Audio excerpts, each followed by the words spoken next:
Ephesians chapter 4 verses 1 to 6. As a prisoner for the Lord, then I urge you to live a life worthy of the calling you have received. Be completely humble and gentle. Be patient, bearing with one another in love, making every effort to keep the unity of the Spirit through bond of peace.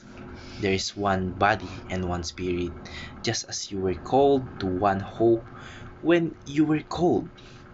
One Lord, one faith, one baptism, one God and Father of all, who is over all and through all and in all. Magandang araw, ang tatalakayin po natin ngayong araw sa ating daily devotion ay ang historical theology at ang una pong turuan na natutuhan ko ngayong araw kay Pastor Russell Acampo ay religious people tend to forget love and grace while fighting, even killing, over doctrines. Minsan, yung mga taong relihiyoso ay masyadong nagpo-focus sa doctrine o sa aral ng simbahan na nakakalimutan na nilang yung pinakaugat o pinaka-center ng Christianism, which is the love and the grace. Sinasabi po ni Paul na dapat po tayong mamuhay na may kababaan loob, kahinahunan at pagtitiis na nagpapakita po ng pag-ibig sa isa't isa. Pero sa kasaysayan po o sa history at maging sa current generation po natin, marami pong religion yung nagiging mapanghusga o palaban o mapanira sa kapwa nila dahil lamang sila sa tawag dito, yung akala nila parang lamang sila sa yung superiority. Tingin nila yung religion nila yung mas lamang kaysa sa one another, and dahil din sa pagkakaiba-iba sa interpretation po ng ilang doctrines ng kanilang religion. Kagaya rin po ng nangyari dati na yung Christians and Muslims na nagdidigmaan and imbis na love and peace po and grace yung pairalin, dahil yun yung pinapakita natin paano, and we must be, as a Christian, we must be Christ-like. Pinapakita po nila dahil sa iba-iba yung doktrina o aral na itinuturo sa kanilang reliyon na imbis na magmahalan ay magsakitan o magkaroon ng hidwaan sa isa't isa. Kaya sa halip po na magmahalan, nauwi po yun sa pagkahati-hati, pagtatalo-talo at minsan po karahasan. Kaya po na nangyari sa kanila na digmaan, and nangyayari pa rin po yun sa kasalukuyan. Nakalimutan po nila na ang biyaya ng ating Panginoon Diyos ay binigay sa lahat, hindi dahil sa galing ng kanilang doktrina, kundi dahil sa dakilang pag-ibig ng ating Panginoon Diyos para sa atin. Ang natutuhan ko lang po sa pangalawang turuan ng Pastor Russell Acampo ay there is beauty in unity amidst diversity within Christianity.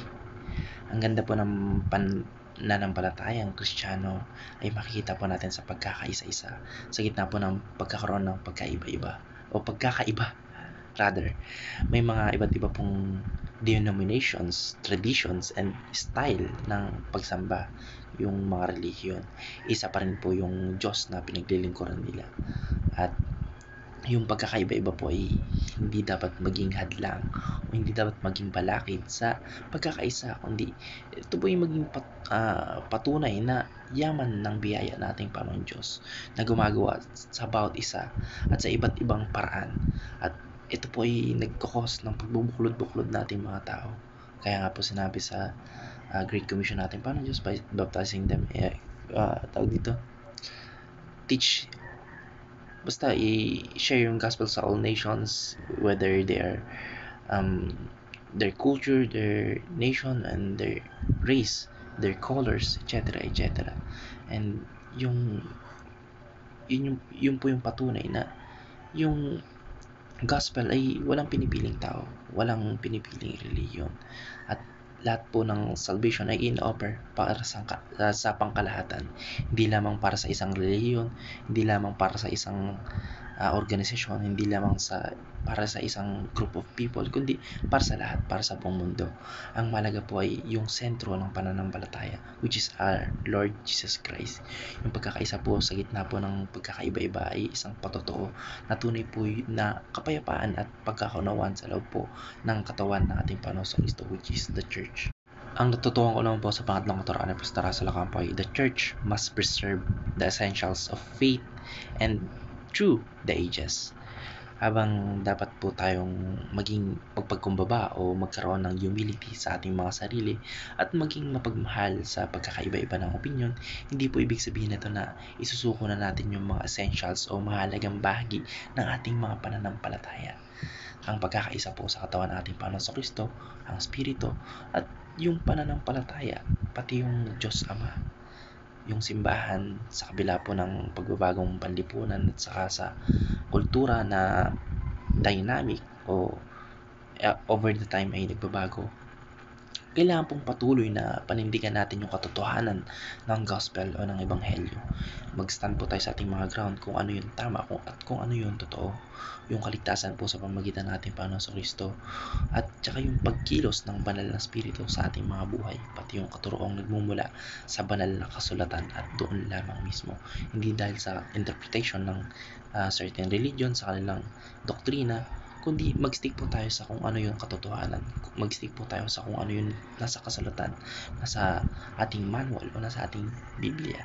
Ang mga ito po ay kailangan para sa batayan at pagtataguyod sa bawat henerasyon upang hindi maligaw po yung simbahan sa maling aral. And ay nga po, meron tayong, ayoko na magbanggit ng religion, pero may isang religion na dahil sa sobrang tagal na nila since tawag dito Renaissance o mas matagal pa nga dahil ilang daang taon na nag-i-exist yung religion na yun, parang nanonormalize na nila yung naging tradition doon kahit na hindi accurate o hindi natin mababasa yung ganong doctrines sa Biblia. Dapat po kahit pinapanatili natin yung pagbubuklod-buklod o kapayapaan, nag-i-stand pa rin tayo sa ating ground, which is what is right, and huwag po tayong magpadala sa katuruan nila na parang na-normalize lang dahil sa culture o dahil naging part yun ng kanilang history kahit na wala yun sa Bible. And yun lang po, maraming salamat, guys. Amen.